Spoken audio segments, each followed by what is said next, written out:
Good morning and नमस्कार दोस्तों, स्वागत है आप सभी का आपके अपने YouTube channel GK search engine पर। आज है 27 मई और 27 मई से रिलेटेड राजस्थान करंट अफेयर्स के जितने भी इंपॉर्टेंट क्वेश्चन हैं सभी हम इस वीडियो में डिस्कस करने वाले हैं। तो पूरा वीडियो बहुत ध्यान से देखना और वीडियो के एंड में मैं आपसे क्वेश्चन पूछूंगा जिसका आंसर आपको कमेंट बॉक्स में देना है। कल के वीडियो में मैंने आपसे क्वेश्चन पूछा था जो था हाल ही में राजस्थान इलेक्ट्रिक व्हीकल पॉलिसी को मंजूरी किसके द्वारा प्रदान की गई है। तो हाल ही में राजस्थान इलेक्ट्रिक व्हीकल पॉलिसी को सीएम अशोक गहलोत द्वारा यह मंजूरी प्रदान की गई है। बी ऑप्शन यहाँ पर बिल्कुल सही था। जिन दोस्तों ने बी ऑप्शन कमेंट बॉक्स में सही जवाब दिया था उनको हार्दिक शुभकामनाएं। राजस्थान के मुख्यमंत्री अशोक गहलोत ने राजस्थान में इलेक्ट्रिक व्हीकल पॉलिसी को मंजूरी प्रदान की है। साथ ही ऐसे वाहनों की खरीद को प्रोत्साहन देने के लिए प्रस्तावित एक मुश्त अंशदान तथा एसजीएसटी पुनर्भरण के लिए 40 करोड़ रुपए के अतिरिक्त बजट के प्रावधान को भी स्वीकृति प्रदान की है। घोषणा के अनुरूप इन वाहनों के क्रेताओं को एसजीएसटी का पुनर्भरण किए जाने की दृष्टि से ऐसे वाहनों की खरीद को प्रोत्साहन देने के लिए एक मुश्त अनुदान के रूप में बैटरी क्षमता के अनुसार दुपहिया वाहनों को 5 से लेकर 10,000 रुपये प्रति वाहन, तिपहिया वाहनों को 10 से लेकर 20,000 रुपये प्रति वाहन इसमें अनुदान दिया जाएगा। प्रदेश में ई व्हीकल को मोटर व्हीकल के टैक्स के दायरे से भी बाहर रखा गया है।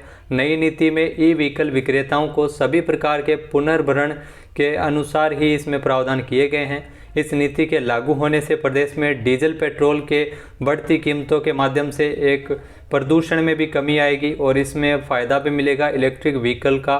तो बजट 2019-20 में इलेक्ट्रिक व्हीकल नीति लाए जाने की घोषणा की गई थी। तो चलिए स्टार्ट करते हैं आज के करंट अफेयर्स।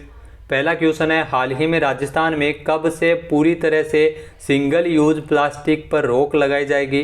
तो राजस्थान में 1 जुलाई से सिंगल यूज प्लास्टिक पर पूरी तरह से रोक लगाई जाएगी। ए ऑप्शन यहाँ पर बिल्कुल सही है। आइए जानते हैं इम्पोर्टेंट फैक्ट्स। तो राजस्थान में 1 जुलाई से सिंगल यूज प्लास्टिक पर पूरी तरह से रोक लगेगी। सिंगल यूज प्लास्टिक के उत्पादन, संग्रहण, वितरण तथा बिक्री पर पूर्ण उपयोग पर इसमें रोक लगाई जाएगी। आमजन और दुकानदारों को सिंगल यूज प्लास्टिक का उपयोग बंद करने को लेकर जागरूक किया जा रहा है। 1 जुलाई के बाद यदि कोई भी इसका उपयोग करेगा तो उस व्यक्ति या प्रतिष्ठान के खिलाफ पर्यावरण संरक्षण अधिनियम 1986 के प्रावधानों के तहत कार्यवाही की जाएगी। सिंगल यूज प्लास्टिक का निर्माण, बिक्री करने वाले प्रतिष्ठानों को सरकार पूरी तरह से बंद कर सकती है।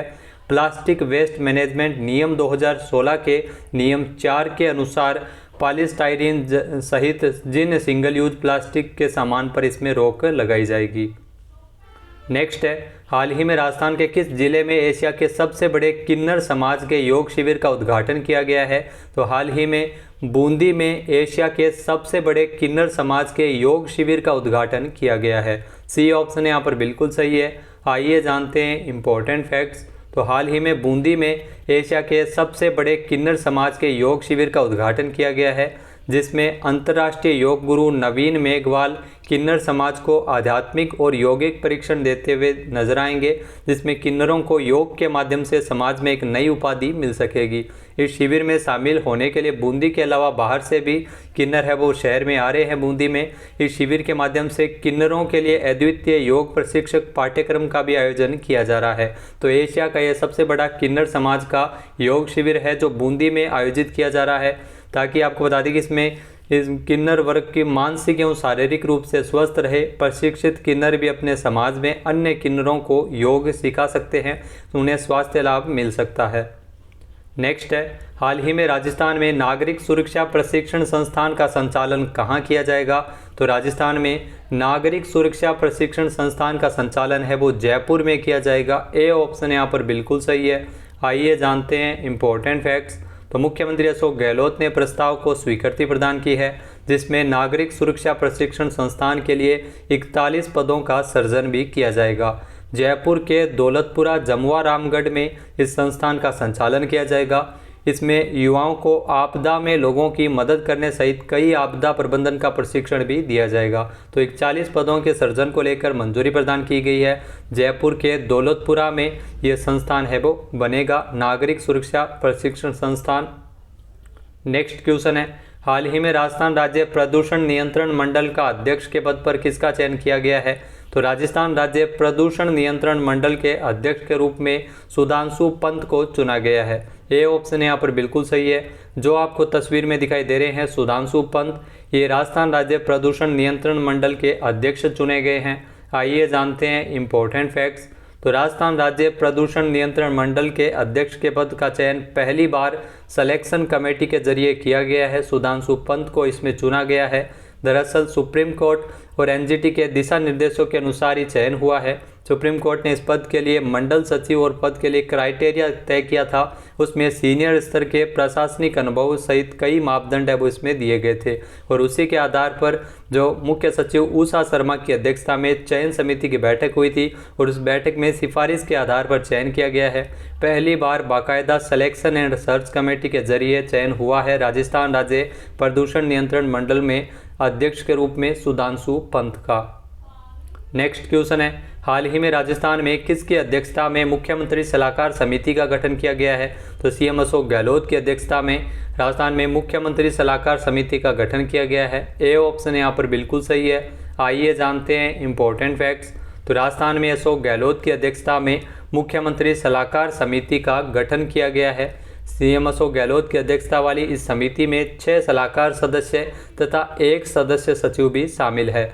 सलाहकार सदस्य अध्यक्ष के दिशा निर्देशों के अनुसार विभिन्न क्षेत्रों में दौरे कर राज्य सरकार के फ्लैगशिप कार्यक्रमों के क्रियान्वयन के संबंध में समय समय पर अवगत करवाएंगे। तो मुख्यमंत्री अशोक गहलोत की अध्यक्षता वाली इस सलाहकार समिति में 6 सलाहकार सदस्यों को नियुक्त किया गया है। नेक्स्ट है, राजस्थान आर्थिक समीक्षा के अनुसार साल 2021-22 के अंतर्गत कृषि क्षेत्र के उप क्षेत्रों का प्रचलित मूल्यों के योगदान के संबंधित कौन सा कथन है वो असत्य है। इसमें आपको बता दें कि फसल क्षेत्र में उप क्षेत्र है जिसमें 45.54% योगदान है, ये बिल्कुल सही है। वानिकी क्षेत्र में 6.44 दिया है, ये गलत है क्योंकि 7.44% है वो इसमें योगदान है। पशुधन क्षेत्र का 46.25% योगदान है, ये भी बिल्कुल सही है। मत्स्य क्षेत्र का 0.37% योगदान है। तो अपना बी ऑप्शन यहाँ पर बिल्कुल सही हो जाएगा। आइए जानते हैं इम्पोर्टेंट फैक्ट्स।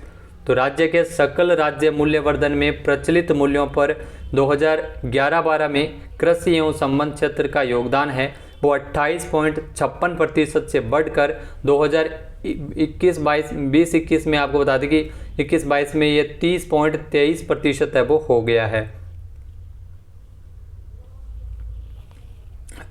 राज्य मूल्यवर्धन की तो कृषि एवं संबंध क्षेत्र का योगदान है वो 2021 में 30.23% हो गया है, जो 2011-12 में 28.56% था। कृषि एवं संबंध क्षेत्रों के उप क्षेत्रों में फसल की अगर बात की जाए तो फसल के योगदान का है 45.54%। इसके अलावा पशुधन का 46.25% तथा वानिकी के क्षेत्र में 7.44% है और मत्स्य का योगदान है वो 0.37% है। नेक्स्ट क्वेश्चन है, राजस्थान में निवेश संवर्धन एजेंसी की स्थापना किस वर्ष की गई थी? तो राजस्थान में निवेश संवर्धन एजेंसी बीआईपी की स्थापना है वो सन 1991 में की गई थी। ए ऑप्शन यहाँ पर बिल्कुल सही है। आइए जानते हैं इम्पोर्टेंट फैक्ट्स। तो राजस्थान सरकार की जो निवेश संवर्धन एजेंसी है जो राज्य में निवेश प्रस्तावों की स्थापना हेतु सुविधा करती है, निवेश प्रस्ताव की स्थापना के लिए एजेंसी सुविधा करती है और निवेश संवर्धन एजेंसी बीआईपी की स्थापना वर्ष 1991 में की गई थी। बीआईपी 10 करोड़ रुपए की अधिकता वाले निवेश प्रस्तावों के लिए मुख्य सचिव की अध्यक्षता वाली राज्य सर्वाधिकार प्राप्त समिति की एक नोडल एजेंसी है जो राज्य में निवेश को आकर्षित करने वाले राज्य के आदर्श निवेश स्थल के रूप में प्रस्तुत करने के लिए बीआईपी द्वारा जयपुर एवं रिटेल सप्लाई चेन एक्सपो आदि का आयोजन भी किया जाता है। तो निवेश संवर्धन एजेंसी जिसकी स्थापना सन 1991 में की गई थी। नेक्स्ट क्वेश्चन है, राजस्थान आर्थिक समीक्षा 2021-22 के अनुसार शुद्ध राज्य घरेलू उत्पाद स्थिर मूल्यों पर यानी 2011-12 की कीमतों के अनुसार 2021-22 में कितना रहा है? तो आपको बता दें कि आर्थिक समीक्षा 2021-22 के अनुसार शुद्ध राज्य घरेलू उत्पाद है वो 6.48 लाख करोड़ रुपए रहा है।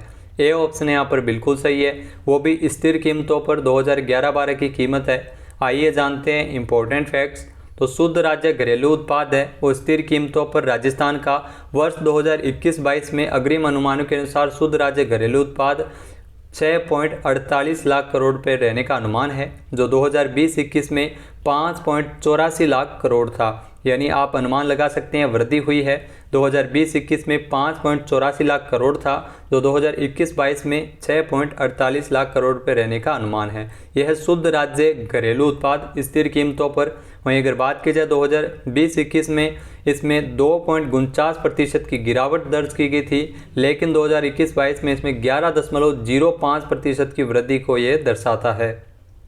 नेक्स्ट क्वेश्चन है, एंथनी अल्बानीज ने हाल ही में किस देश के नए प्रधानमंत्री के रूप में शपथ ली है? तो आपको बता दें कि एंथनी अल्बानीज ने हाल ही में ऑस्ट्रेलिया के नए प्रधानमंत्री के रूप में शपथ ली है। सी ऑप्शन यहाँ पर बिल्कुल सही है। जो आपको तस्वीर में दिखाई दे रहे हैं वही है एंथनी अल्बानीज और ये हाल ही में ऑस्ट्रेलिया के नए प्रधानमंत्री बने हैं। आइए जानते हैं इम्पोर्टेंट फैक्ट्स। तो एंथनी अल्बानीज ने हाल ही में ऑस्ट्रेलिया के नए प्रधानमंत्री के रूप में शपथ ग्रहण किया है। अल्बानीज लेबर पार्टी ने हाल ही में हुए चुनाव में पूर्व प्रधानमंत्री स्कॉट मॉरिसन के नेतृत्व वाले कंजर्वेटिव गठबंधन को सत्ता से बाहर किया है। यानी पहले प्रधानमंत्री थे स्कॉट मॉरिसन, वे हाल ही में एंथनी अल्बानीज ऑस्ट्रेलिया के नए प्रधानमंत्री बन गए हैं। इस गठबंधन के तहत पिछले 9 साल में 3 प्रधानमंत्री सत्ता में रहे। अल्बानीज और मलेशिया में जन्मी पेनी वोंग को गवर्नर जनरल डेविड हर्ले ने शपथ दिलाई थी। पेनी वोंग है वो ऑस्ट्रेलिया की विदेश मंत्री बनी है, जिनका आपको बता दें कि ऑस्ट्रेलिया की पहली विदेश मंत्री है वो बनी है पेनी वोंग। ये महिला विदेश मंत्री है। नेक्स्ट है, हाल ही में प्रधानमंत्री नरेंद्र मोदी जी के निजी सचिव के रूप में किसे नियुक्त किया गया है? तो पीएम मोदी के निजी सचिव के रूप में विवेक कुमार की नियुक्ति की गई है। ए ऑप्शन यहाँ पर बिल्कुल सही है। जो आपको तस्वीर में दिखाई दे रहे हैं विवेक कुमार, ये प्रधानमंत्री नरेंद्र मोदी जी के निजी सचिव बने हैं। आइए जानते हैं इम्पोर्टेंट फैक्ट्स। तो विवेक कुमार जो भारतीय विदेश सेवा के अधिकारी है, जिनको प्रधानमंत्री नरेंद्र मोदी जी का निजी सचिव के रूप में नियुक्त किया गया है। विवेक कुमार 2004 बैच के भारतीय विदेश सेवा के अधिकारी है। वे पीएम मोदी के अगले निजी सचिव के रूप में संजीव कुमार सिंगला के स्थान पर इनको निजी सचिव बनाया गया है। वर्तमान में ये प्रधानमंत्री कार्यालय में निदेशक के रूप में कार्यरत है विवेक कुमार। इसके अलावा अगर बात की जाए संजीव कुमार सिंगला की, जो इजराइल में भारत के राजदूत के रूप में पदभार ग्रहण करने वाले हैं। अब बात कर लेते हैं आज के हमारे क्विज की। तो आज का हमारा क्विज है, हाल ही में राजस्थान में इको टूरिज्म को बढ़ावा देने हेतु कितने जिलों में लव कुश वाटिका विकसित करने के आदेश जारी किए गए हैं? एक बार फिर से सुनिएगा, राजस्थान में इको टूरिज्म को बढ़ावा देने के लिए कितने जिलों में लव कुश वाटिका विकसित करने के निर्देश है वो जारी किए गए हैं? इसका सही आंसर आपको कमेंट बॉक्स में देना है। और अगर ये वीडियो आपको पसंद आए तो इसे लाइक और शेयर जरूर कीजिएगा। साथ ही साथ हमारे चैनल को भी जरूर सब्सक्राइब करें। वीडियो की जो PDF फाइल है वो आप वीडियो के डिस्क्रिप्शन बॉक्स में टेलीग्राम चैनल का लिंक दिया हुआ है, जिसको आप ज्वाइन करके सारी PDF वहाँ से आप डाउनलोड कर सकते हैं और इस क्वेश्चन का आंसर आप वोट करके भी कर सकते हैं। वीडियो देखने के लिए धन्यवाद। जय हिंद, जय भारत, जय राजस्थान।